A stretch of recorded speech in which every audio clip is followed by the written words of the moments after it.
à tous, bienvenue. Alors je me présente, je m'appelle Franck Natier, je fais des recherches en permaculture depuis une quinzaine d'années maintenant, enfin depuis 2001. Enfin, ça fait plus de 15 ans. J'ai commencé donc il y a une quinzaine d'années à essayer d'écrire une encyclopédie autour de la permaculture. Ouais, avant de commencer, je vais vous poser une question. Qui c'est qui connaît le mot permaculture? Waouh! Je pose cette question à chaque début de conférence depuis 6 ou 7 ans. Et c'est la première fois qu'il y a autant de mains qui se lèvent. Et toute la soirée va être un peu articulée autour de ça. Donc je vais prendre des petits morceaux de ces 4 modules, de cette approche. Donc en gros, c'est l'être humain, ses besoins, ses blessures intérieures, comment communiquer aux autres ce qu'on est, qui on est, comment entendre ce que sont les autres dans leurs besoins, dans ce qu'ils veulent, comment on gère des conflits et des tensions quand elles arrivent, et ensuite comment on fait ensemble, comment on crée sur la base de ce qu'on est et de ce qu'on veut. Ça vous va le programme? Ok. Alors, dans les principes de permaculture, ils mettent toujours celui-là en premier. Prendre soin de la terre, prendre soin de l'humain. Ils ne mettent pas tous créer l'abondance, mais en gros, c'est générer une production et partager équitablement les surplus.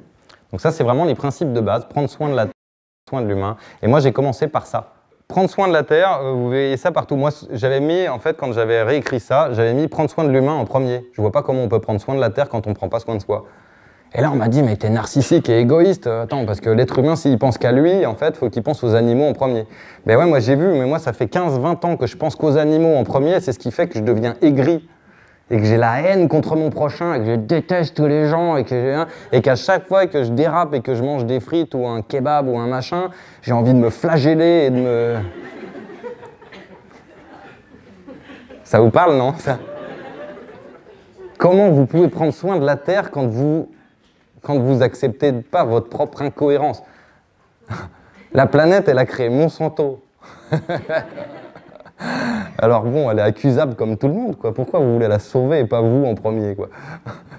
Donc petit à petit, je me suis vraiment aperçu, si je prends soin de moi, si je prends vraiment soin de ma santé, moi je suis dyslexique, bon, je ne vais pas rentrer trop dans le détail, mais en gros j'ai des problèmes de santé depuis que je suis tout petit, j'avais des troubles de l'attention quand j'étais petit à l'école, je me suis aperçu que c'était directement dû à la bouffe.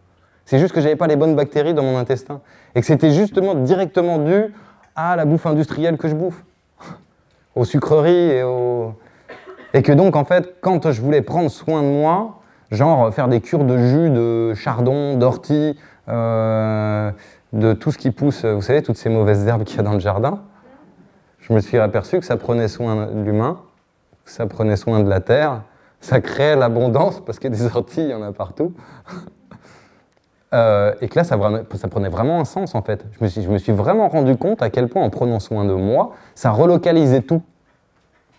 Enfin, concrètement, si vous prenez vraiment soin de vous, si vous avez besoin de manger, imaginons que vous soyez un cancer, peut-être pas phase terminale, on va vous laisser un peu de temps, mais que vous ayez besoin vraiment de manger tout super nature, super cru, super... Enfin, pas forcément que cru, mais voilà, plein de vitamines et bio, il faut que ce soit local. Et ben du coup, vous êtes un adhérent d'AMAP, quoi. Vous êtes des gens qui changent le monde, quoi.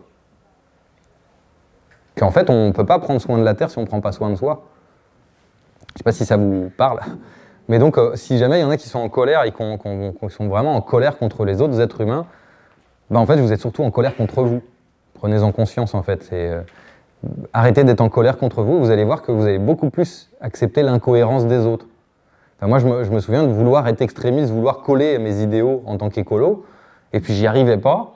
Alors non seulement ça me rendrait aigri, mais en plus j'arrêtais pas de montrer les trucs que faisaient pas les autres, quoi. Du coup ça me donnait un tempérament très jovial et très aimable en groupe, quoi. C'était ensuite, créer l'abondance et partager équitablement les surplus. Déjà, créer l'abondance dans le monde agricole à l'heure actuelle, avec la façon dont on déglingue tout, c'est pas forcément évident. Parce que moi, chez moi, j'ai plein d'abondance dans mon jardin, mais pour mon voisin, c'est une friche. Tout est relatif, en fait. Parce que quand le voisin, lui, de son champ où il a mis des tonnes d'intrants, il sort des tonnes de légumes, enfin de maïs plutôt, de maïs et de blé, quand il voit une espèce de jardin-forêt en friche, lui, il voit des poires, mais il se dit, ça n'ouvrira pas la France, en fait. Pour lui, c'est pas l'abondance, en fait, alors que pour moi, ça l'est. Donc tout est relatif, en fait. L'abondance pour qui? Pourquoi? Pour quelle personne? Et ensuite, partager équitablement les surplus. Moi, je me suis rendu compte, c'est fréquent, déjà qu'il y a des gens qui viennent me voler les fruits. Et des fois, le poirier ou le prunier, en une nuit, il n'y a plus de fruits. Ah, moi, j'ai encore retouché à ça. Mais je me suis aperçu que ceux qui me bouffaient le plus, les trucs, c'est pas les voleurs, c'est pas les êtres humains. C'est les oiseaux, c'est les campagnols, c'est toute la nature, quoi. Des artichauts, je sais pas, j'ai dû en planter 17 la première année, la deuxième année, il en restait 3, et puis la quatrième année, il en restait 0. Et c'est pas les êtres humains qui me les ont... Donc, créer l'abondance, c'est vraiment pas facile, en fait. Ça demande vraiment de bien comprendre la biologie, avant de faire des beaux légumes et de faire des belles récoltes de fruits. Ça demande de bien comprendre les écosystèmes, de les réguler pour qu'il n'y ait pas trop de pucerons, pas trop de campagnols, pas trop de... Et que donc, c'était très complexe. Et que très souvent, moi j'ai observé, c'est que souvent quand on essayait de mettre ça en pratique, ça mettait le cœur en vrac. Ça mettait dans une situation d'échec qui est souvent pas facile à vivre, parce qu'on essaye de coller nos idéaux, on n'y arrive pas, alors du coup on commence à brandir nos idéaux sur les autres et ils disent ouais, si tu nous fais chier avec tes idéaux d'écolo, déjà commence par pratiquer, tes chaussures elles sont en plastique, non c'est ça? Donc tais-toi. Un peu comme les végétariens, ça, on adore ça quand il y a un végétarien qui vient nous donner une leçon de dire tu manges de la viande, hop, on lui regarde les godasses. En général, il change de sujet. Et donc, en fait, ça faisait ça. En fait, moi, ça me rendait aigre. D'essayer de pratiquer ça, ça me rendait aigre. Parce que je ne mettais pas de douceur ni en moi, parce qu'en fait, je ne passais pas par ça, prendre soin de l'humain. Si j'avais mis ça en premier, prendre soin de l'humain, prendre soin de moi en tant qu'être infini, pas terminé, maladroit. Et c'est ça qu'on est en fait, on n'est pas fini, pas terminé, maladroit, tous. Ça met une couche de douceur, ça plutôt de se voir comme un ramassis d'abrutis qui consomment à Leader Price bêtement. Se dire on est juste des êtres humains qui tentons de combler nos besoins maladroitement. On s'y prend avec des stratégies pourries quoi. Un peu comme le môme quand il s'énerve sur son jouet, là vous savez, quand il n'arrive pas à jouer, il s'énerve. Bon, on est des mômes. Ça change la donne en fait de se voir avec plus de douceur et plus de bienveillance. Je vais vous poser la petite question fatale. Qui parmi vous se sent heureux, comblé et à sa place? 1, 2, 3, 4, 5, 6. Et vous faites tous du développement personnel ou quoi là? Combien vous connaissez de personnes dans votre entourage? Levez la main pour ceux qui connaissent au moins une ou deux personnes qui ont l'air heureuses dans leur vie. Je dis bien qu'on l'air. Hein. On va augmenter les... Qu'on l'air heureuses et qu'on l'air à leur place, qu'ils se sentent à leur place. Vous êtes sûr qu'ils sont heureux?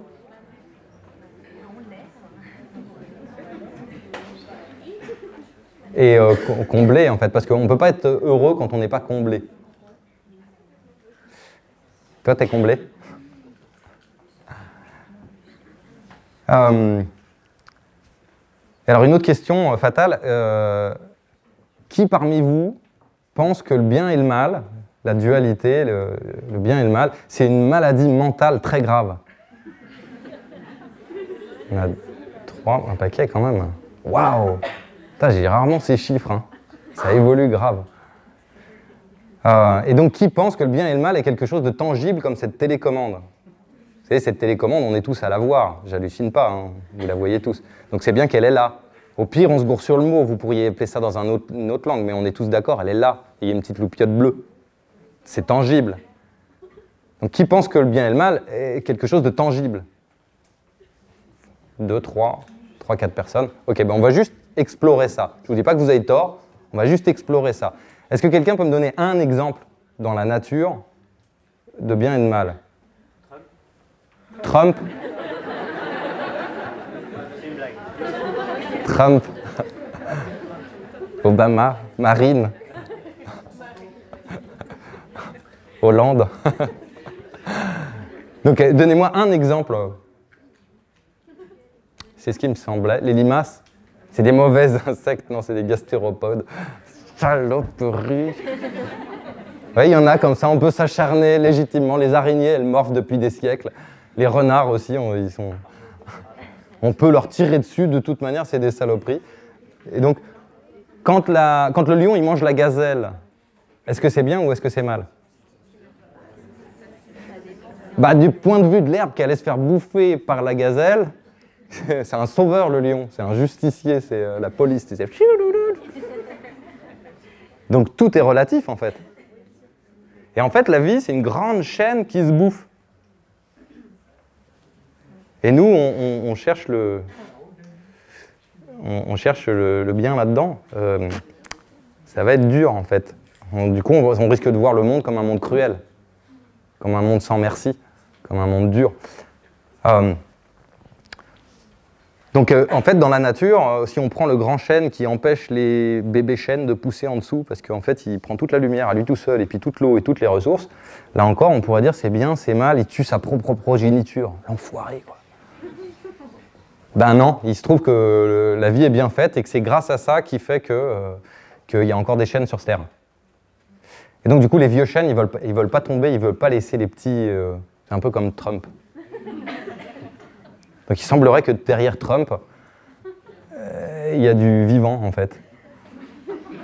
Qu'il y a des choses qu'on voit dans les écosystèmes, qu'on voit dans la vie. Vous savez, dans les écosystèmes, il y a plein d'échanges, il y a la symbiose, ça on adore ça. La symbiose, c'est je t'aime, moi aussi, t'es mon frère, et on est unis pour la vie et tout ça. C'est ce qui se passe avec notre flore intestinale, par exemple, c'est de la symbiose. Ensuite, il y a le mutualisme, c'est je t'aide, tu m'aides, on est gagnant-gagnant, c'est cool. On pourrait faire sans, mais on va faire avec parce que c'est... Après, il y a la compétition, c'est tiens, t'as des trucs en plus, je te les pique. Donc on va se battre pour avoir la plus belle femme, on va se faire la compétition pour avoir des ressources. Après, il va y avoir le parasitisme. Donc c'est je te prends et puis je donne rien en retour. T'es gagnant-perdant. Et après, il y a l'amensalisme. C'est tiens, bah, je vais te faire une crasse, ça me rapporte rien, mais c'est juste pour le plaisir. C'est la nuisance alors que ça rapporte rien. Donc chez les plantes, par exemple, c'est l'allélopathie, le fait qu'elles puissent dégager une chimie qui va être nuisible à la voisine, tant pis pour elle. Bon. Et ça fait partie du vivant, c'est partie de la vie qui nous constitue. Nier ça, c'est se nier soi. C'est comme si d'un seul coup je m'intéressais de manger, de péter ou de me gratter la tête si ça me gratte, et de dire il faut pas. Ça, c'est trop ça. La vie, elle deviendrait pénible. Ben, il y a tout un tas de trucs comme ça qu'on a retirés, qu'on considère que c'est en trop.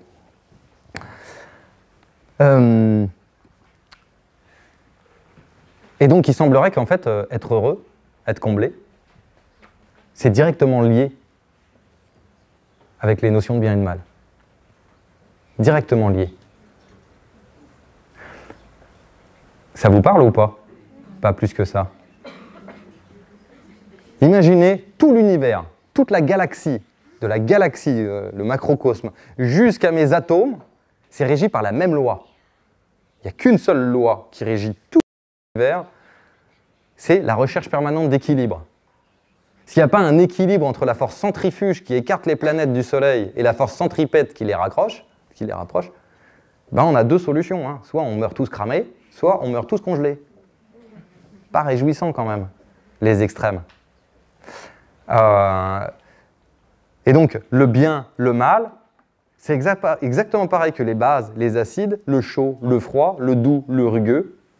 C'est des extrêmes. Et donc, si je prends un de mes atomes, c'est exactement pareil. Les électrons qui tournent autour, si force centrifuge elle est supérieure, je me disloque. Si, à l'inverse, je me transforme en un espèce de micro-raisin sec. Et donc, en fait, ce qui gère tout l'univers, c'est l'équilibre. Et donc, tout l'univers, c'est un peu comme un équilibriste. Toute la vie sur cette planète, c'est un équilibriste qui cherche l'équilibre. Et bien, imaginez, ça fait plusieurs milliers d'années qu'il y a des petits malins qui sont venus chuchoter à l'oreille de l'équilibriste « Il y a un bon côté dans le truc. Casse-toi la gueule à gauche.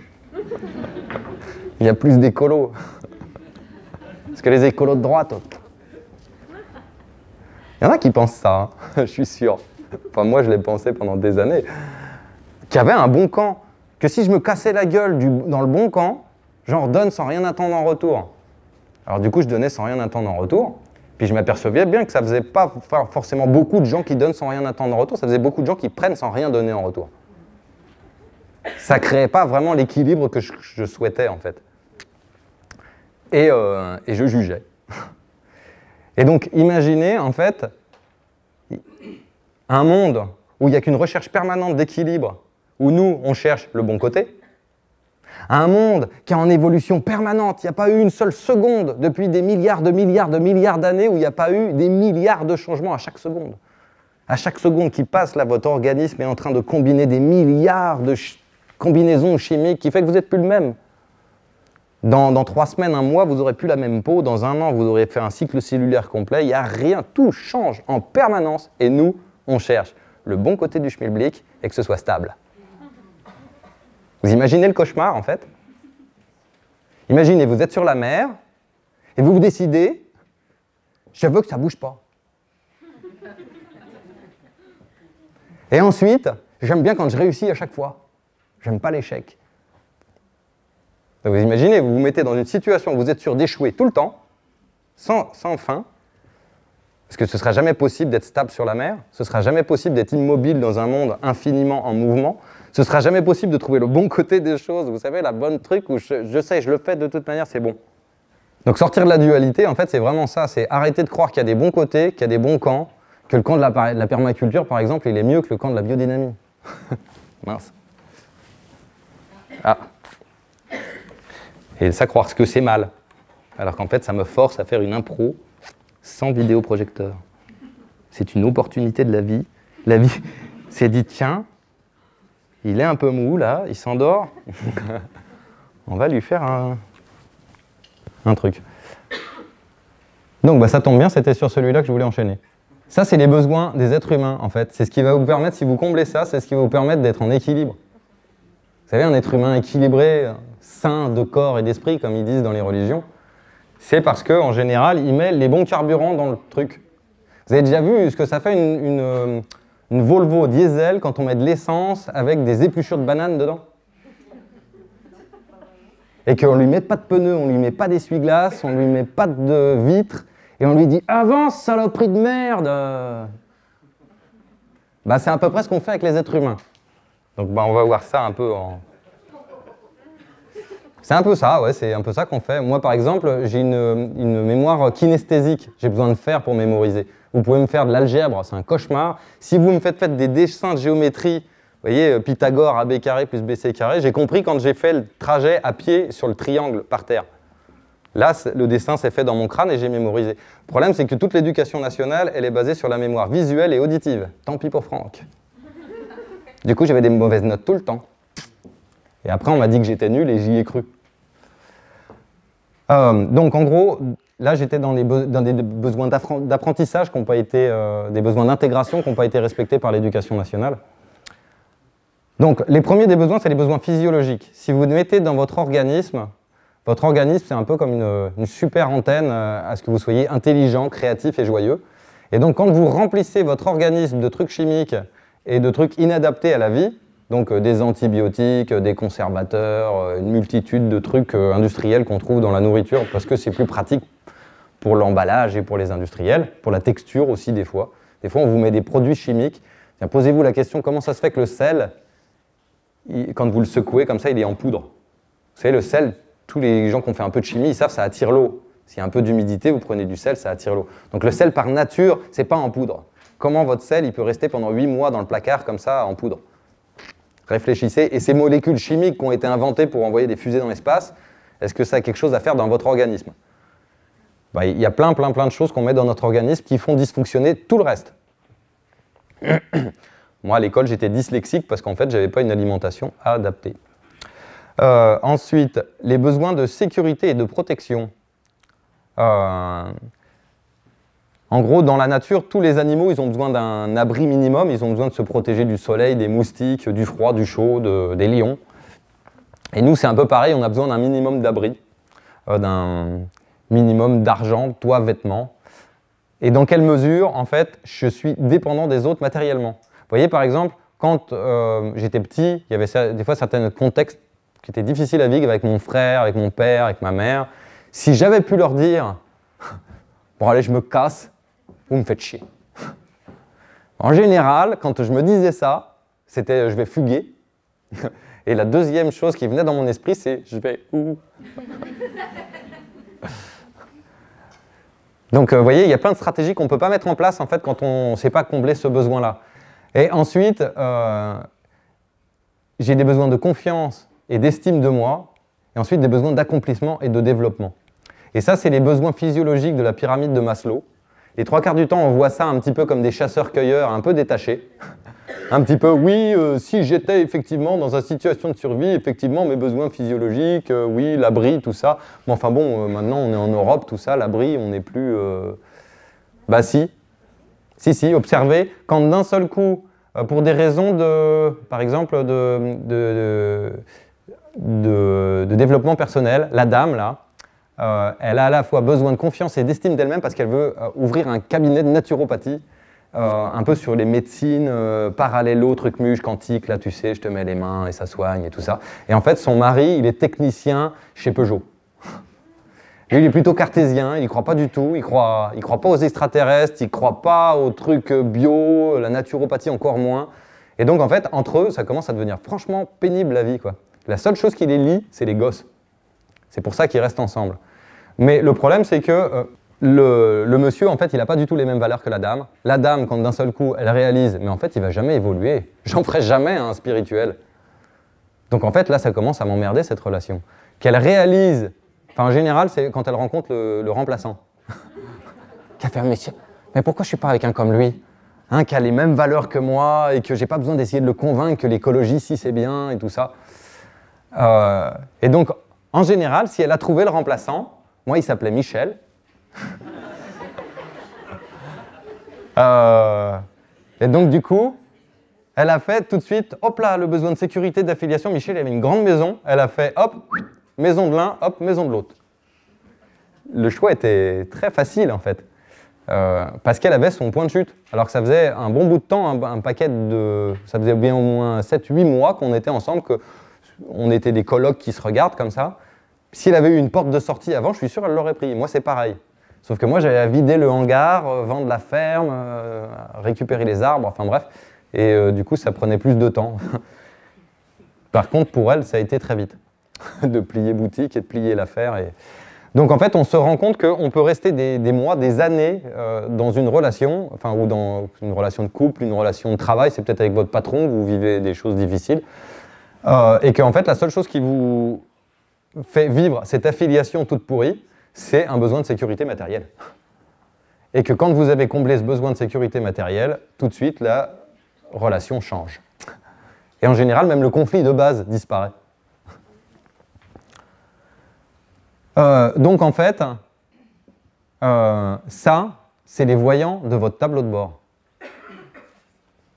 À chaque fois... Donc ça, on pourrait dire ça c'est essence, là c'est pneu, là c'est essuie-glace, là c'est, je sais pas moi, siège molletonné. et que quand on roule pendant des mois et des mois avec un siège en ferraille, normalement, à un moment, il y a des douleurs dans le dos. Et nous, la réaction judéo-chrétienne de base, c'est de dire « mais t'es beaucoup trop sensible ». Alors que la réaction de base, ce serait de dire « mais vu que je m'adore et que je m'aime beaucoup, pourquoi je continuerais de me faire souffrir sur ce siège qui est trop dur ?» Pourquoi ?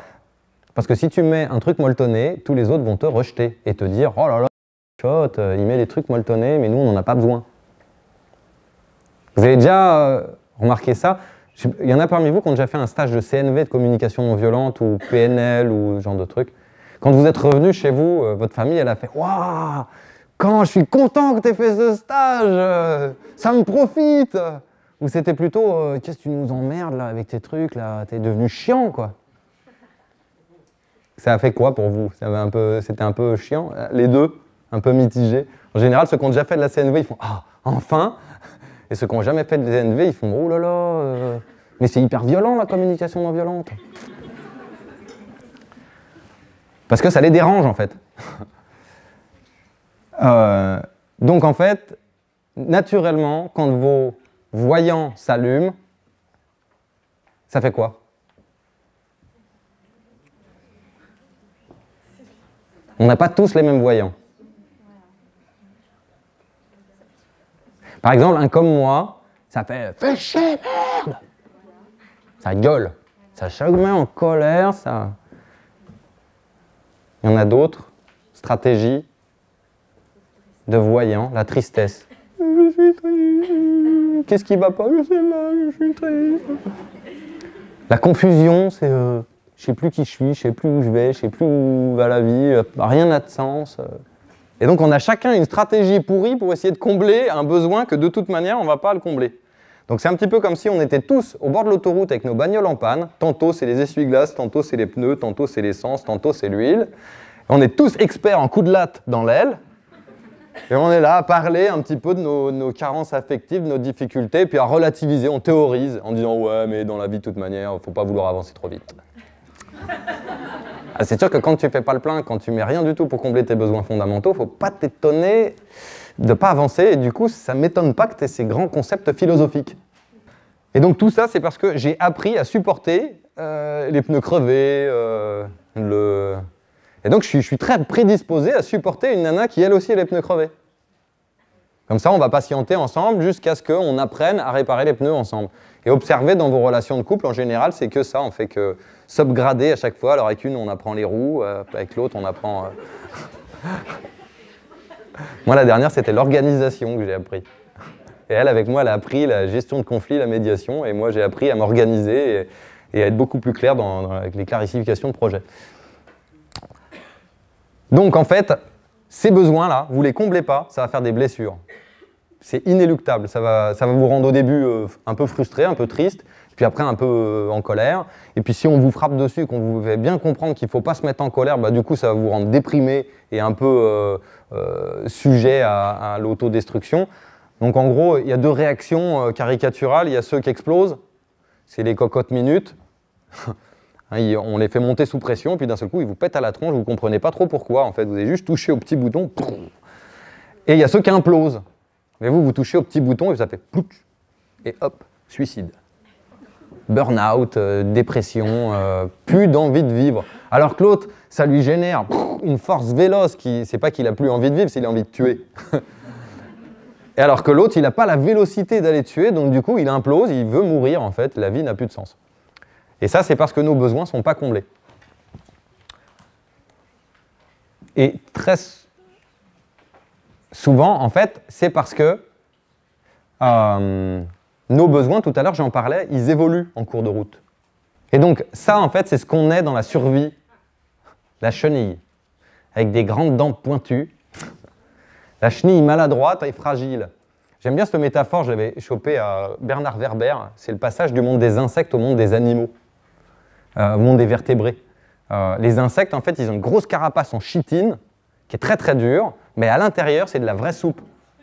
Et si vous arrivez à percer la carapace, eh ben, en fait, vu que l'autre il est liquide à l'intérieur, vous l'endommagez très gravement. Donc ils ont vraiment un intérêt à avoir une carapace très épaisse, les insectes, et à pas du tout se laisser transpercer, à pas se laisser toucher. À l'invention, quand la Dame Nature elle a inventé les vertébrés, les premiers, c'était des espèces de petites limaces, comme ça, des petites sangsues. C'était l'ébauche de la première vertèbre. Et c'était un amuse-gueule pour les bébés des insectes. C'était même pas les insectes, c'était un amuse-gueule pour bébés insectes. Si on avait misé à l'époque sur cette bestiole pour dire ça va donner les oiseaux, les vertébrés et tout le reste de la nature, il y avait une chance sur 1 milliard qu'on mise sur cette limace, hein, tellement c'était un amuse-gueule pour les autres. Et elle, la stratégie qu'elle a trouvée, c'est de mettre le squelette à l'intérieur et de mettre la chair à l'extérieur. Donc ce qui était normalement liquide et fragile, on l'a foutu à l'extérieur. Donc la chair, elle est devenue évolutive, elle est devenue réactive. Elle pouvait prendre les UV, les rayons solaires, le froid, le chaud. On pouvait la griffer et hop, elle se régénérait, elle se recousait toute seule, elle se structurait, ce que ne peuvent pas faire les insectes. Et ben, je me suis aperçu qu'il y avait exactement le même phénomène dans les processus synergie dans les rapports humains. Les gens, ils arrivent avec un comportement d'insecte, avec leur petite carapace, leur truc, et c'est de la soupe à l'intérieur. À peine tu passes le truc, oh, tu m'as touché, j'avais mal. Hein. Super fragile, quoi, presque liquide dans ma substance. Pour moi, c'est ce que ça m'a fait au départ. Hein. Dès qu'on m'attaquait, si on me jugeait, j'aurais pas pu faire une conférence comme ça devant vous parce que j'aurais eu trop peur qu'on me juge. Quoi. Le moindre jugement me perçait le cœur, mais ça me détruisait. Alors maintenant, j'aime bien. Maintenant, quand on m'attaque, parce que des fois, il y a des trucs à apprendre et donc du coup, ça me fait plus mal. Donc du coup, c'est un peu comme si j'avais mis ma chair au soleil. Maintenant, j'aime bien les bronzer. Je vais exprès sur la plage. Alors que les autres qui sont tout blancs, là, ils ne veulent pas sortir de chez eux. Ça fait un peu ce phénomène-là, quoi. Et donc, en gros, on a tous une prédisposition en fonction de notre famille, de nos blessures intérieures, de nos spécificités. Donc vous voyez, moi, dans mes spécificités, je suis dyslexique. Du coup, ma dyslexie, elle a fait que j'étais en échec scolaire quand j'étais petit. J'ai devenu très doué en dessin. Et du coup, c'est moi qui fais toutes les illustrations de tous les livres et de tout le site internet et de tout ça. Et ça, c'est mon domaine d'excellence, en fait. C'est une tare qui fait le papillon. Vous voyez, la tare spécifique, là, qui fait qu'elle a des points, elle n'a pas des points verts, elle n'a pas des points bleus, elle a des points noirs et rouges. Et chaque chenille, elle a un peu des spécificités. Et elle ne va pas donner...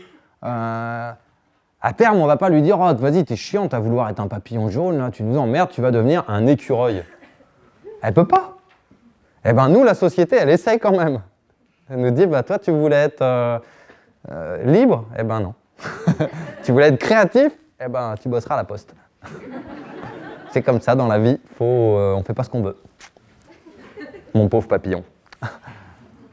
Donc en gros, pour trouver sa raison d'être personnelle, il faut déjà avoir conscience un peu des besoins fondamentaux qu'on a vu le poster d'avant, parce qu'autrement c'est assez difficile. C'est en gros aller voir ce que j'aime faire. Et souvent ce que j'aime faire, c'était très lié à ce qu'on m'a jugé, à ce qu'on m'a critiqué, à ce qu'on m'a... Très souvent, en fait, mes domaines d'excellence, ça va être lié au domaine auquel on ne m'a pas jugé, pas trop critiqué en fait, et du coup j'ai pu le développer et ça s'est développé. Donc si jamais il n'y a pas de discipline dans laquelle vous vous êtes jamais développé, faites-le et quittez votre compagnon, vos parents ou tous ceux qui vous entourent. Parce qu'en gros, si toute votre vie on vous a jugé pour tout ce que vous faites et qu'on ne vous a jamais laissé exprimer vos passions, je sais pas moi, par exemple Elodie, elle kiffe les furets. Elle a plein de furets à la maison, ça devient la spécialiste des furets de la sauce. Et voilà, et je ne sais pas pourquoi toi tu t'es dédié aux furets, c'est ton truc, et peut-être que ton compagnon il pourrait dire « je déteste ces bestioles », bah vire le compagnon, garde les furets. Alors qu'il y a des fois des gens, ils vont virer le furet en fait. Ils vont virer le job de leur vie, ce qui donnerait du sens, et puis on les retrouve chez le psy 10 ans après. C'est un petit peu comme si ils ont abandonné l'idée de faire le plein dans la bagnole parce qu'ils ont trouvé un collaborateur qui est en panne et il est mignon. Du coup, on va rester ensemble. C'est pas grave si j'avance pas dans ma vie, si je suis bloqué. Donc en gros, pour arriver à développer le soi et pas le moi, enfin, c'est la différence entre l'être et l'ego. Le soi, en fait, c'est la somme à la fois de ce qu'on sait faire, de ce que j'aime faire, de ce que le monde a besoin et de ce que je pourrais être payé pour faire. Donc moi, pendant des années, j'ai cherché. Et je cherche encore, hein, enfin, je continue toujours à chercher. Mais maintenant, en fait, je fais ce que j'aime faire. Je ne maîtrise pas encore bien l'orthographe, ni la télécommande de Joris. Mais ça ne m'empêche pas d'être payé pour le faire. Et le monde en a besoin, enfin confirmez-moi, parce qu'autrement je vais être un peu déprimé. Mais il semblerait que il semble que le monde a besoin de retrouver ses clés, que ce soit pour faire des jardins-forêts harmonieux, ou que ce soit pour faire des communautés ou des assos harmonieuses. C'est de retrouver les clés du vivre ensemble et de l'harmonie. Et donc ça, en fait, c'est quand on arrive à trouver ce qu'il y a à l'intérieur de nous, à aller voir le cancrelat que je suis, pour faire émerger le papillon. Les 3/4 du temps, je ne veux pas voir le cancrelat que je suis. Je ne veux pas voir mes parts obscures, je ne veux pas voir mes défauts, je ne veux pas voir voilà, ma spécificité. Mais un défaut, c'est toujours une qualité en excès. C'est toujours une qualité qu'un autre va estimer que c'est trop pour lui. Alors qu'une autre personne va trouver que pour lui, c'est une qualité. Et donc ça, c'est vraiment spécifique et on est tous uniques. Et si à chaque fois que vous avez une spécificité, vous vous regardez non pas comme un magnifique papillon unique, mais comme une sale bestiole piquante, poilue, égoïste, le monde, il va être sacrément chiant. Parce qu'à la base, on est tous comme ça, en fait. On a tous une carapace pour se protéger, on a tous des stratégies. Tantôt, on est gentil, on pleurniche et on est chiant parce qu'on pleurniche. Tantôt, on est agressif et on prend trop de place parce qu'on est égocentrique. Mais il n'empêche qu'un égocentrique qui va s'équilibrer, ça va faire un super conférencier. Plutôt très attentionné aux émotions des autres, à ne pas blesser, à ne pas vexer, ça va faire un super thérapeute, un écoutant. Donc vous voyez, ça va donner vraiment des spécificités, mais pour arriver à toucher cette spécificité, il faut absolument que j'aille voir le défaut, que j'aille voir le déséquilibre. Mais il faut le vouloir, et souvent c'est difficile. Enfin, j'observe que pour beaucoup de gens, c'est difficile d'aller explorer. Donc là, vous pouvez vous poser des petites questions, simples. Hein. Qu'est-ce qui me donnerait le sourire en me levant le matin? J'avais demandé ça à une personne qui me demandait de faire un design. Elle en aurait eu au moins pour 120 000 euros, enfin 120 000 euros, avec tout ce qu'elle me demandait, les piscines bio, jardin-forêt et tout ça. Du coup, je lui ai dit, bah, attends, avant de t'emballer, on va juste répondre à la question, qu'est-ce qui te donnerait le sourire le matin? Elle m'a rappelé 3 semaines après en disant que mon mari arrête de me faire cocu et que mon fils arrête de se faire virer de partout.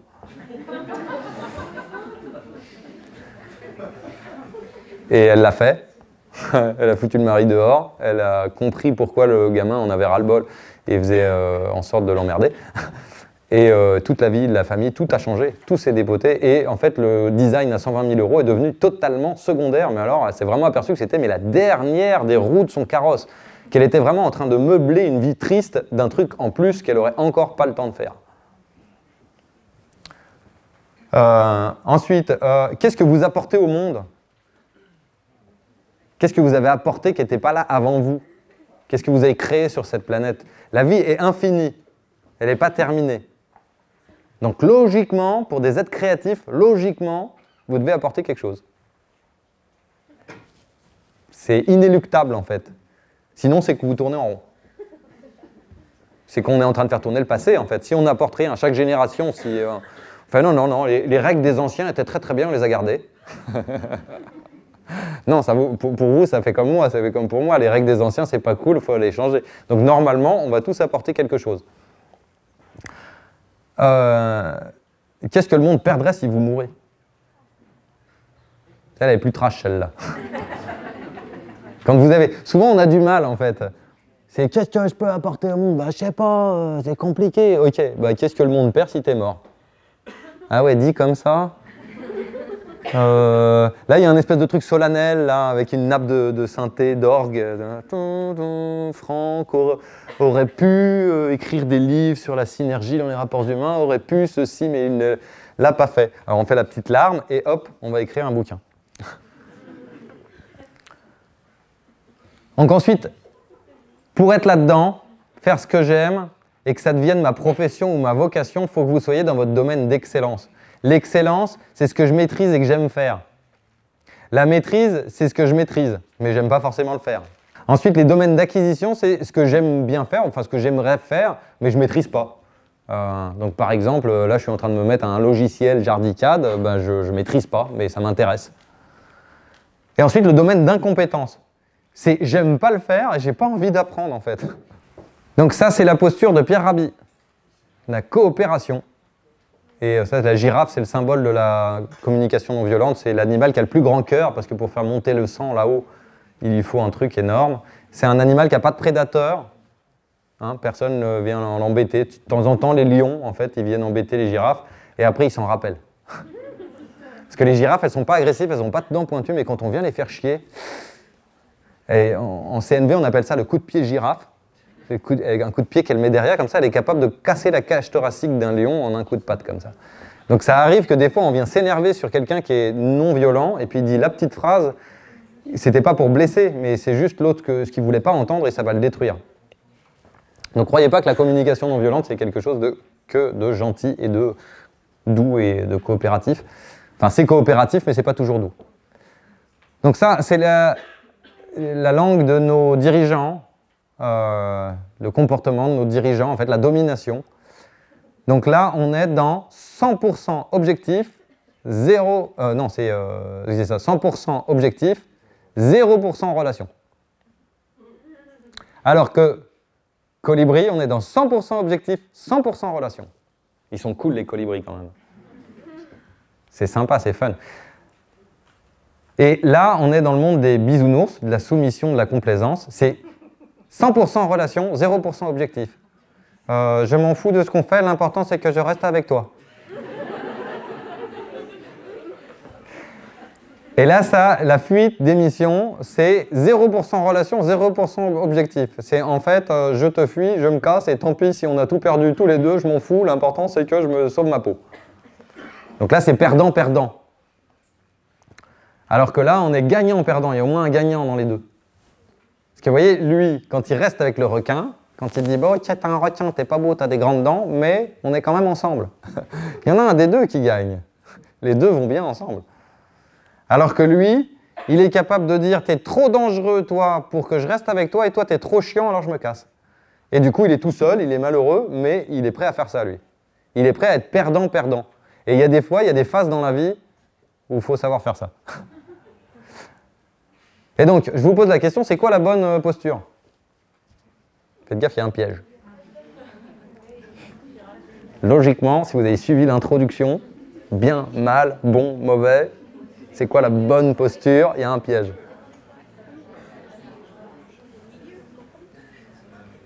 Qui c'est qui aimerait bien être là? Il y en a? Souvent, ils ne lèvent pas la main. Je suis sûr, j'aurais dit, qui c'est qui voudrait bien être là? Là, il y a tout le monde qui lève la main. Ah non? Non, pas tout le monde. Donc, il y en a qui aimeraient bien être là? Il y en a qui sont gentils parmi vous et qui ont vraiment ras-le-bol leur gentillesse, qui ont vraiment ras-le-bol de se faire bouffer par tout le monde et qu'on... Non, pièce, ouais, vous me rassurez, quoi. Il y en a quelques-uns quand même. Hein. Ouais. Il y en a qui aimeraient bien être là, être capable de la fermer de temps en temps et de se soumettre. Vous savez, surtout quand le gars il est costaud et énervé et bourré.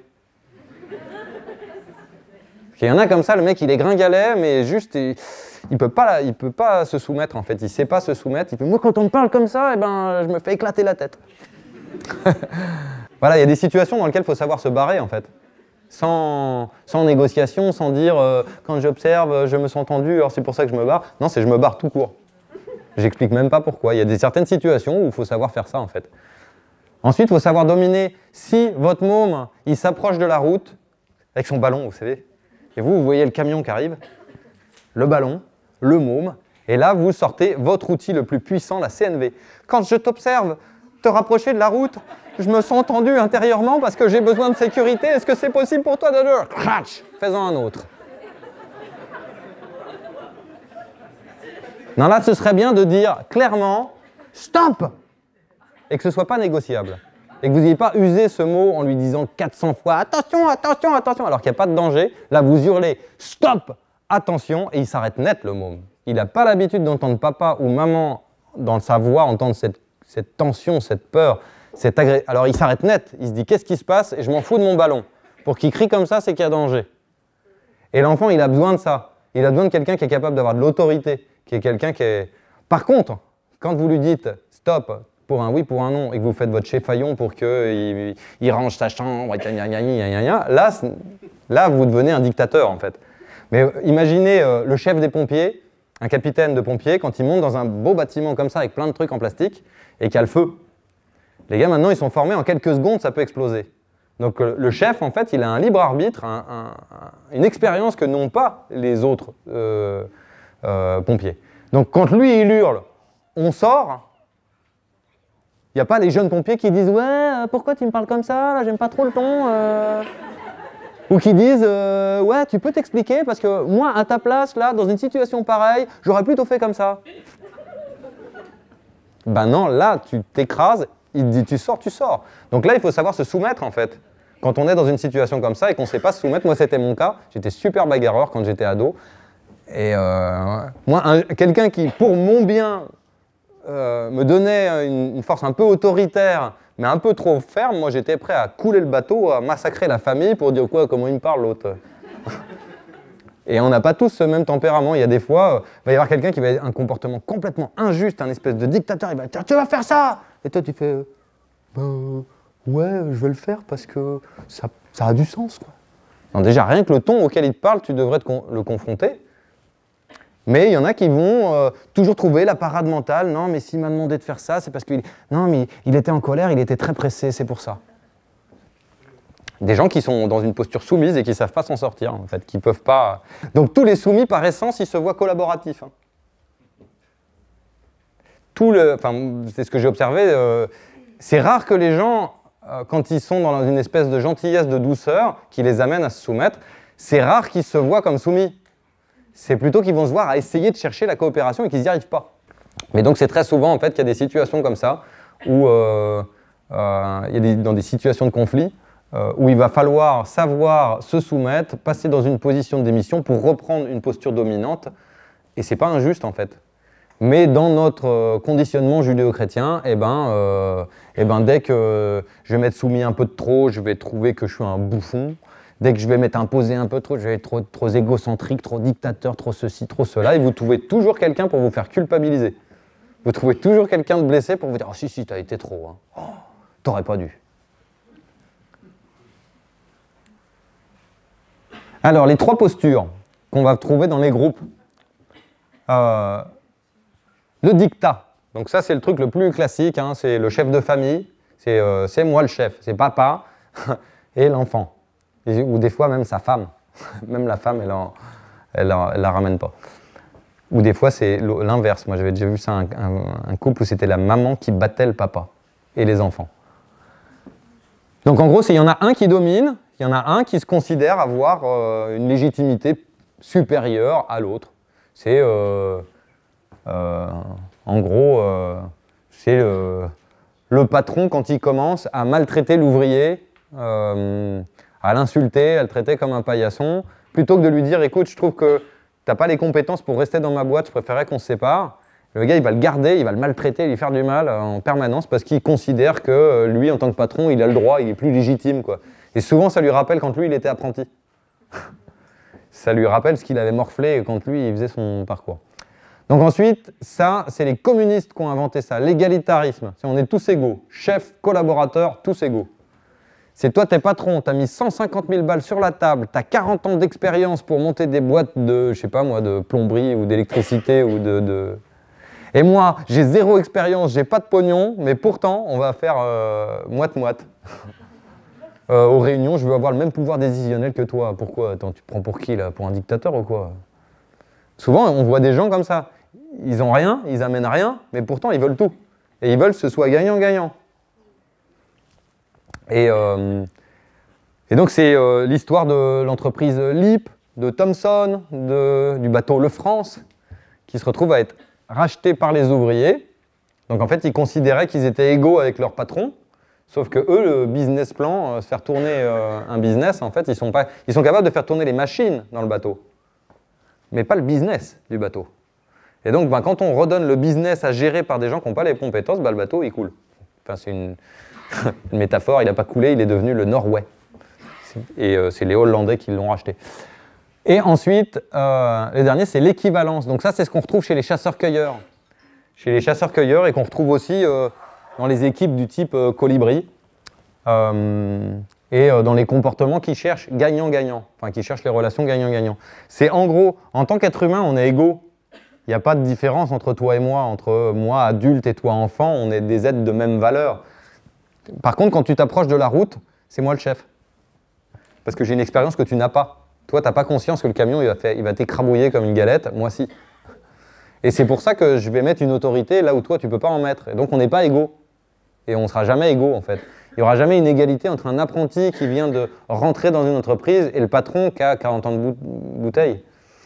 Il n'y aura jamais le même rapport entre un capitaine de navire, un armateur de navire, c'est lui qui a payé le navire, et puis un matelot. Vous savez, quand il y en a un qui a lâché 1 million d'euros mais qui ne sait pas conduire le bateau, l'autre qui sait conduire le bateau mais qui n'a pas de pognon, et le dernier qui n'a ni pognon ni conduire le bateau, il est juste là pour nettoyer, si d'un seul coup, à ce moussaillon, on lui donne le pouvoir de diriger le bateau, il risque de faire des grosses bêtises. Eh ben, c'est exactement ce qui se passe dans une tribu de chasseurs-cueilleurs. C'est les anciens, c'est les sages qui décident de quand est-ce qu'on transhume, quand est-ce qu'on va à la chasse, comment on s'y prend, parce qu'ils ont une expérience qui est supérieure. Et quand il y a un jeune chef qui dit « Vas-y, comment tu me parles? Et pourquoi on fait comme toi, ta stratégie? Pourquoi c'est toujours toi qui décides ?» En général, le vieux chef, il fait « Ah, tu veux prendre les clés? Tiens, vas-y, prends les responsabilités, tu vas voir. Prends les responsabilités de chef. Et tu vas voir que quand ça fera 3 jours qu'on n'aura pas mangé, tu vas te sentir un peu mal à l'aise. Et que s'il y en a un qui te dit « Quoi, mais attends, comment on s'y prend ?» Tu auras envie de lui laisser « Tu crois que tu peux faire mieux? Vas-y. » Alors que nous, dans nos systèmes dictatoriaux, le pouvoir, on se bat pour avoir la télécommande. On fait un match de rugby pour attraper la télécommande pour être le chef. Pourquoi? Parce qu'on a le pouvoir sans aucune responsabilité. Alors que si, on a toutes les responsabilités sans aucun pouvoir. On n'a pas un grand pouvoir en tant que chef, on a juste une sagesse. et la conscience que la tribu, l'entreprise, l'association peut foirer si je dirige mal. Enfin, si j'ai pas l'attitude adaptée et que je m'y prends mal sur le bateau dans la tempête, et ben je peux couler le navire, quoi. Et ça, c'est une responsabilité qu'a le chef, mais que n'a pas le moussaillon. Alors, ensuite, un autre phénomène qu'on retrouve dans tous les organismes, dans tous les groupes, dans tous les couples, c'est le conflit structurel et le conflit interpersonnel. C'est les deux types de conflits, en gros, que vous pourrez retrouver dans votre vie, tout au long de votre vie. Les conflits interpersonnels, c'est quand on a des valeurs en commun. Donc, par exemple, on veut tous les deux aller vers l'écologie et, je ne sais pas moi, être maraîcher en permaculture. Ça peut être ça, ou devenir thérapeute, ou faire un voyage en Australie pour aller découvrir toutes les communautés intentionnelles qu'ils ont fait en Australie. Donc on peut se mettre une mission comme ça. Donc là, c'est des ânes, donc des bestioles de même espèce qui bouffent la même ressource, le tas de paille. Et c'est juste, elles ont deux stratégies différentes. En fait, il y en a un qui veut aller par là, l'autre qui veut aller par là. Mais normalement, s'ils s'organisent, qu'ils réfléchissent, ils peuvent très bien se combler tous les deux. Et donc ça, c'est vraiment la posture gagnant qu'on cherche en communication non violente. C'est à combler tes besoins et mes besoins en même temps. Et alors, ce qu'on va retrouver dans toutes les communautés, toutes les entreprises et dans les relations ensuite, plus tard, dans les relations de couple par exemple, au début, quand on se rencontre, on est super adéquat, on est un peu comme ça. Toi, tu veux copuler, ouais, moi aussi. Toi, tu t'en fous de comment on gère les comptes, moi aussi. Et puis à un moment, j'ai envie de copuler d'une certaine manière, de faire du tantra ou de gérer les comptes efficacement. Et là, ça commence à gêner la stratégie de l'autre. Et on commence à plus être adapté parce qu'on ne mange plus la même paille, en gros. Et il y en a un qui force à bouffer une paille à l'autre qui ne veut pas manger. Et là, on commence à rentrer dans ce cas de figure-là, en fait, le conflit structurel. Là, j'ai mis vraiment deux animaux qui n'ont strictement rien à faire ensemble. La carpe et la vache.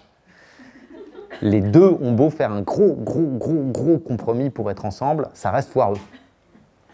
C'est vraiment... souvent, nos parents, ils font ça. J'ai observé des parents comme ça. Ils n'ont rien à foutre ensemble. Ça fait 40 ans qu'ils restent ensemble quand même, dans un espèce de consensus mou, un espèce de compromis foireux où les deux sont frustrés. Il n'y en a aucun qui est heureux. Les deux continuent à chigner, comme toujours. Et ils restent ensemble. Ils vont râler, et pour le poisson, il n'y a pas assez d'eau, et pour le lapin, c'est trop humide le bord de mer. Et donc, c'est juste que vous coupez le lien, là, ploc, et les deux sont heureux. Enfin, pas tout de suite, mais ça va demander un certain temps avant que le lapin redécouvre l'air et que la baleine redécouvre un troupeau de baleines au fond. Et quand elle va se trouver un troupeau de baleines, elle va faire « Waouh, des comme moi !» Des qui râlent pas pour aller hors de l'eau. Des qui aiment bien aller dans les profondeurs. Donc ça, c'est le pire, en fait, les conflits structurels, surtout si vous faites des groupes du type communauté intentionnelle, éco-hameau, éco-village, où vous allez vivre ensemble pour un certain temps avec des gros investissements. Encore quand c'est sur une assoce, si vous avez fait une mauvaise pioche, bon, vous changez d'assoce, quoi. Et pas des gros investissements. Autant quand on a lâché 200 000 € et qu'on a un crédit sur le dos et qu'on ne peut plus se barrer comme ça, et qu'on s'aperçoit qu'en fait l'autre, il est anarcho-décroissant, anticapitaliste, anti-machin, aigri, alcoolique et qui joue du djembé jusqu'à 4 h du mat, alors que vous vouliez faire un centre de développement spirituel où on fait de la méditation à 7 h le matin. Bon, ben, même avec un super planning en disant vous jouez du djembé jusqu'à 4 h du mat qu'une fois par semaine, le mercredi, même si vous trouvez le consensus foireux qui va vous permettre de vous supporter, ce sera difficile en fait. Ce sera pas évident. Voilà, on pourrait mettre le maraîcher bio et l'agriculteur pétrochimique. Là, la seule chose qui peut les faire s'aimer, c'est une grande haie de tuya, qu'empêche les graines de l'un d'aller dans le champ propre de l'autre et les pesticides de l'autre d'aller sur les insectes de l'un. Mais voilà, ça, on reste dans un compromis qui n'est pas forcément facile. Et juste parce qu'on est en conflit structurel, on se retrouve à rien avoir à faire ensemble. Alors, ce qui est assez difficile, c'est de constater que le plus gros conflit structurel qu'il peut y avoir, c'est entre les parents et les enfants. Les enfants, ils aiment le bruit. Les parents, moyen. Les enfants, ils aiment que ça aille vite et que ce soit tout le temps. Les parents, ils aiment bien quand c'est plus... Les enfants, ils aiment bien le bordel parce que ça booste leur créativité. Les parents, ils aiment bien le rangement parce qu'ils ont déjà la tête tellement pleine que nous n'en rajoutons pas. Donc vous voyez, si vous regardez en fait entre les besoins, le rythme des parents et le rythme des enfants, ils sont totalement opposés. Donc si vous n'avez pas une bienveillance en vous disant c'est le mien, je vais peut-être pas le foutre dehors quand même. Par contre, avec le conjoint, c'est pas pareil. Parce qu'on n'a pas le même contrat avec ses mômes qu'avec notre conjoint. Quand avec notre conjoint, on se rend compte qu'on a vraiment des idéaux qui sont complètement opposés, qui, comme je vous disais tout à l'heure, avec un qui va vraiment vers la spiritualité et l'autre qui va vers Descartes, à un moment, ça va être pénible à vivre pour l'un et pour l'autre. En fait, ils vont passer leur temps à se faire la guerre. Et les mômes vont se retrouver piégés dans ce carcan. Donc en fait, on a une redevabilité par rapport à nos enfants qu'on n'a pas par rapport à d'autres êtres humains sur Terre. C'est le bémol. Donc on a le droit d'être en conflit structurel avec nos mômes. Ce qu'il faut juste, c'est écouter leurs besoins. Vous voulez un petit exemple de comment on aide les mômes à aller se coucher facilement? Ça, c'est le conflit structurel. C'est avec la CNV, comment on fait quand j'observe que tu ne vas pas te coucher, je me sens tendu parce que j'ai besoin de sommeil et de partage et tout ça. Je lui ai dit, ça ne marche pas. Je m'étonne, le môme, il a 8 ans. Donc comment on fait avec les mômes pour les envoyer se coucher, à votre avis?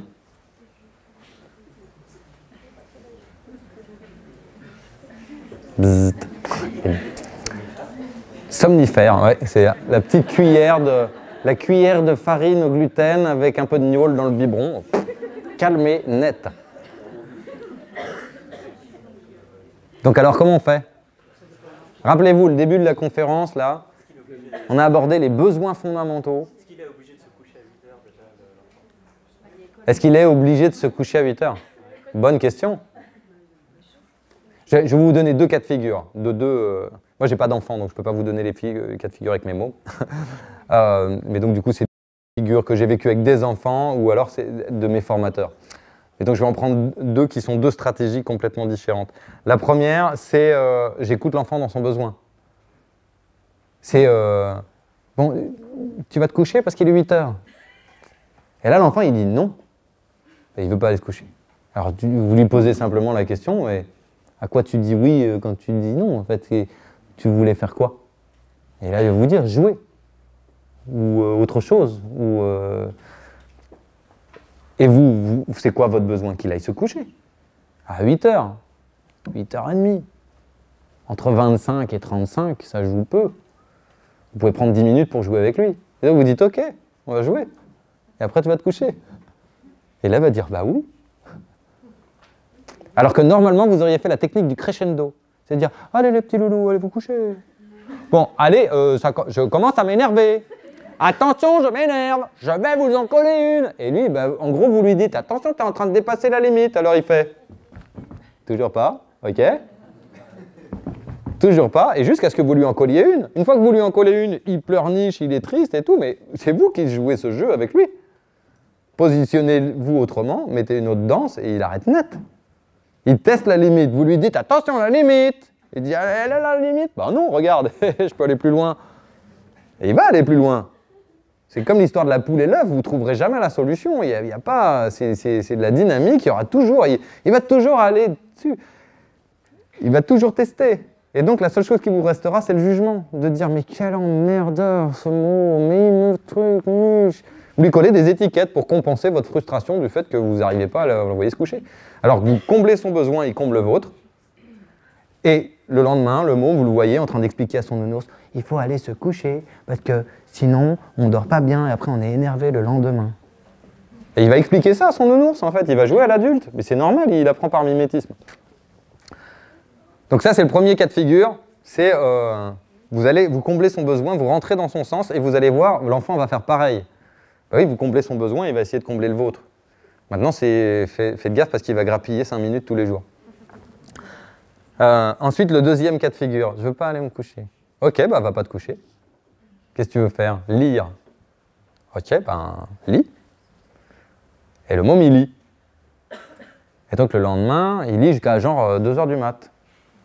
Donc le lendemain, le réveil sonne, il fait oh. Tu fais ah bah t'es fatigué. Elle va être pénible la journée. Je veux pas y aller. Tu veux pas y aller? Non. Non, tu préférerais rester au lit? Oui. Va rester au lit? Qu'est-ce que tu veux que je te dise? Je vais appeler la maîtresse pour lui dire que tu restes au lit. Ah non, non, non, non, non. On n'a qu'à lui dire que je suis malade. Ben, t'as qu'à l'appeler puis lui dire que t'es malade. Je suis pas sûr qu'elle va te croire. Ah non, il faudrait que ce soit toi qui lui dises. Mais là, t'es en train de me demander de mentir. Tu veux que je mente à ta maîtresse? Tu veux transformer maman en une menteuse? Non. Ben, je vais aller à l'école. Puis le lendemain, elle s'est couchée tôt. Allez dans le sens de la vie. Arrêtez de lutter contre. Parce qu'en plus, c'est lui qui aura le dernier mot. C'est l'arbre qui aura le dernier mot, pas votre sécateur. C'est l'arbre qui fera la dernière branche. Peut-être vous pouvez tuer un arbre, mais un autre poussera. Vous voyez, la vie, elle a toujours le dernier mot. Si vous dansez avec la vie, vous allez soutenir ce qu'il y a derrière le vivant, que ce soit la colère. Vous voyez, une personne qui est frustrée, qui est en colère. Ça m'est déjà arrivé à Poitiers, je fais une conférence et je fais un peu des caricatures sur la judéo-chrétienté, là, où je parle du bien, du mal, et il y a un monsieur, ça l'a froissé, quoi. Il était vraiment secoué. Et donc, du coup, à un moment, il se lève en colère, il était vraiment furieux. Et je lui ai juste fait de l'écoute empathique, je lui ai dit, de ce que j'entends, monsieur, vous êtes furieux parce que, à certains moments, j'ai abordé des concepts où je parlais de la dualité et que ça a amené un espèce de ridicule sur la chrétienté, et du coup, ça vous a beaucoup blessé, et voilà, je voudrais m'excuser d'avoir fait ça. Mais je voudrais savoir qu'est-ce qui amène autant de colère, en fait. Peut-être que j'ai dit d'autres choses ou j'ai fait d'autres choses. Le gars, il s'est calmé en 3 secondes, en fait. En 3 secondes, c'est difficile de s'énerver contre quelqu'un qui t'écoute. Quelqu'un qui reconnaît ses torts, qui se remet en question, qui est désolé de t'avoir énervé, qui prend en gros sa part de responsabilité, c'est dur de rester énervé contre lui. Par contre, quelqu'un qui se proteste, qui justifie, qui renvoie, j'aurais pu l'humilier et puis j'aurais pu utiliser tout un tas de stratégies que j'ai appris avec la PNL et puis que j'ai appris tout seul en tant qu'être humain pour le remettre à sa place, pour le calmer, Mais non, la seule chose que je lui ai fait, c'est de lui donner de l'écoute empathique, de l'écouter dans sa difficulté, dans le fait que lui, il avait son voyant de radar qui faisait il avait un voyant en fait qui voyait rouge, quoi. Et quand je vois quelqu'un qui pète un câble, je ne vois pas un connard aigri. Je vois un être humain comme moi, maladroit, qui a un voyant au rouge. Et je lui dis, mais qu'est-ce qu'allume ce truc-là, quoi? Ok. Non, mauvaise pioche. Donc là, ce qu'on va voir, en fait, c'est... on va rentrer dans le monde de l'holacratie, la sociocratie, des modes de gouvernance organique. On commence par cette question. Et si les organisations étaient des êtres bien vivants dont nous ne sommes que des cellules? Et si une association, c'était un organisme, un être? Si la forêt nourricière, c'était un être? Et si cette conférence, c'était un être éphémère, qu'on crée en étant venu? Et si après cette conférence, normalement il y a un atelier, peut-être qu'il y a des gens qui vont se rencontrer, qui vont commencer à faire et à créer ensemble. Ça va peut-être créer un être, une nouvelle association, un nouvel organisme. Comprenez bien, si vous êtes ici ce soir, c'est parce qu'il y a des milliards d'années, il y a des petites bactéries qui se baladaient comme ça et qui ont monté des assos. Elles ont fait des sacs de plus gros bactéries et des organes, et ça fait nous, en fait. Et donc concrètement, là, vous croyez que vous êtes en train de parler à que Franck Nattier, alors qu'en fait, il n'y a que, si je ne me trompe pas, il n'y a que 60% de Franck Nattier, là. Il n'y a que 60% de la génétique de Françoise et Daniel Nattier. Il y a 40% de trucs extérieurs, de bactéries qu'on va retrouver dans la moquette, que vous avez chez vous aussi, et que je ne peux pas vivre sans ça. Sans ma flore intestinale, je ne peux pas vivre. Moi, je ne sais pas, moi, décomposer les aliments. Il n'y a que ces bactéries qui savent le faire, ces bactéries et ces levures. Et donc, s'il n'y a pas une collaboration, une co-organisation de tous ces petits êtres qu'on appelle cellules pour fabriquer des organes pour que je puisse vous parler, il n'y a pas de Franck, il n'y a pas de conférence, en fait. Donc, chaque organisme, c'est un groupe qui va être composé d'organes. Donc moi, en tant qu'être humain, je suis composé de mon foie, de ma rate, de mes poumons. Et ils ont chacun leur raison d'être, hein. La rate, elle ne fait pas le même job que les poumons. Les poumons, ils ne font pas du tout le même job que le foie. Et chacun a vraiment un rôle bien spécifique, au même titre que, on des rôles bien spécifiques, hein, au même titre que nous, on a des rôles bien spécifiques. Vous voyez, si Marie, en fait, intervient sur l'ordinateur, c'est parce qu'elle est plus fonctionnelle que moi pour ça. Et que si c'est moi qui fais la conférence, c'est parce que pour l'instant, c'est moi qui suis plus fonctionnel. Bientôt, ce sera elle. Alors, la gestion positive des tensions. Comme je le disais tout à l'heure, quand il n'y a plus de papier dans la photocopieuse, c'est qui stresse? C'est la photocopieuse ou la secrétaire? Quand la boîte coule, c'est qui stresse? C'est le patron ou la boîte? C'est qui se fait une insomnie? Vous avez déjà vu une entreprise qui fait une insomnie? Une assoce qui fait une insomnie? Non, c'est nous qui faisons des insomnies. C'est nous qui sommes les voyants de tout le tableau de bord de la sauce. À chaque fois que la sauce, à chaque fois que l'entreprise coule, va mal, est mal, c'est pas elle qui est mal, c'est nous. Donc ça veut dire que chaque tension de chaque individu dans le groupe est censée être gérée.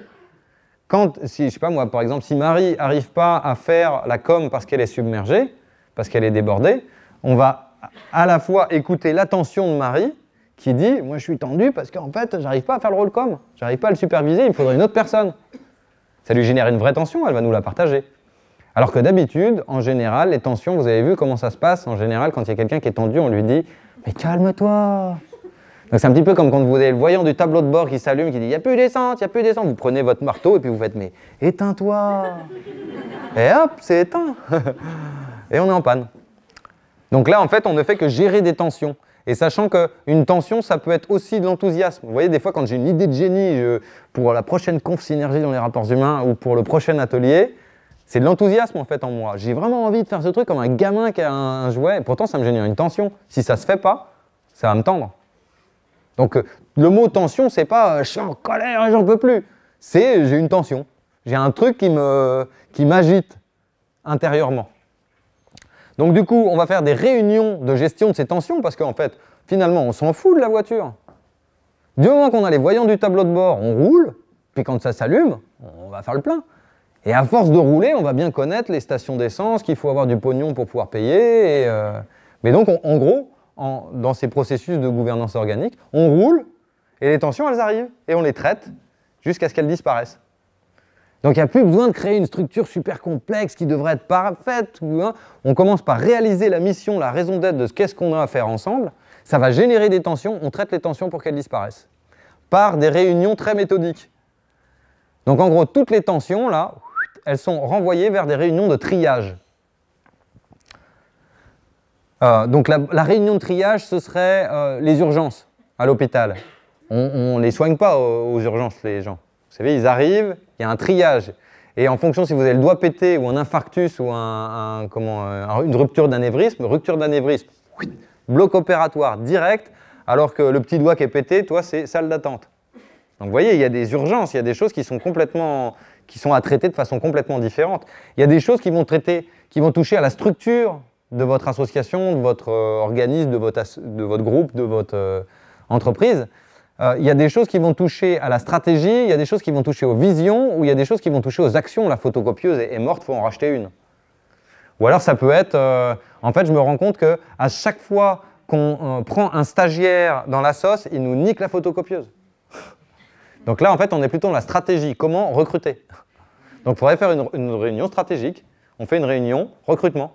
Ok, bah, j'espère que ça vous a plu. Ce que j'espère c'est qu'à la fin de cette conférence, vous aurez plus de bienveillance avec votre voiture. Parce que observez, vous avez déjà insulté votre voiture? Oh, sûrement oui. Moi oui, plein de fois. Mais vous avez déjà maltraité votre voiture parce qu'il n'y avait plus d'essence dedans? Ouais? Bah, observez le nombre de fois où vous vous êtes maltraité parce que vous aviez les piles à zéro, parce que vous n'étiez plus capable de faire. Parce que vous n'étiez plus à la hauteur de vos propres attentes et que vous vous êtes maltraité. Ben là, au lieu de foutre un gros coup de latte dans l'aile, vous faites un bisou à la voiture, vous dites « je vais essayer de trouver une notice ». Voilà, je vais m'arrêter là. Bonne soirée à vous.